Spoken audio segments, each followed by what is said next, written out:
completely disappointing. And that judge in that room that stands there and talks, he shouldn't even be in that room as a judge, because these people should be in prison for life. Two daughters' desperate plea for justice for their mother. And for 3 years we have been waiting for the justice that my mother deserved, and we are not receiving it.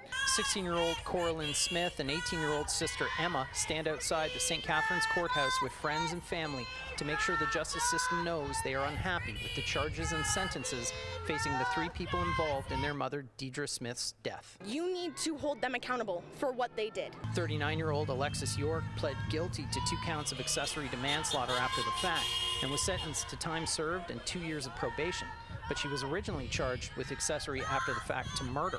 Lindsay Ainsworth got a 6.5-year prison sentence after she and 39-year-old Jesse James Wallace both pled guilty to 2 counts of manslaughter, but they had been facing second-degree murder charges and committing an indignity to a body. Deidra's 3 sisters, Tara, Tammy, and Tasha, say the manslaughter charges are not enough. We're hoping to be heard. The other 2 didn't really get anything except for a slap on the wrist. Well, I figured if we made enough noise and there was enough of a public outcry that maybe the 3rd sentence might be a little bit harsher. I feel like we failed her already twice. To live with knowing that we failed her again it's unacceptable. An agreed statement of facts says in January 2018, Deidra and her boyfriend Justin Robichaud died after being hit on the head in the St Catharines apartment they lived in. Their bodies were taken to a wooded area near Halliburton and set on fire. The motive is unclear, but Robichaud had a substantial amount of cash and drugs in the apartment at the time. The family held a protest last Thursday as well and plan to hold them every Thursday leading up until August 20th.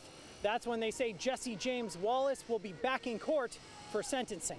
If you want my full honesty, I'm hoping for life in prison. Manslaughter also carries a potential life sentence. Now, we almost never see that. Criminal attorney Ari Goldkind says given the facts of the case, he would be surprised if Wallace doesn't receive a significant number of years in prison. Maybe even double-digit numbers. He says second-degree murder charges are frequently downgraded to manslaughter if the Crown believes it can't prove the accused intended to cause the deaths.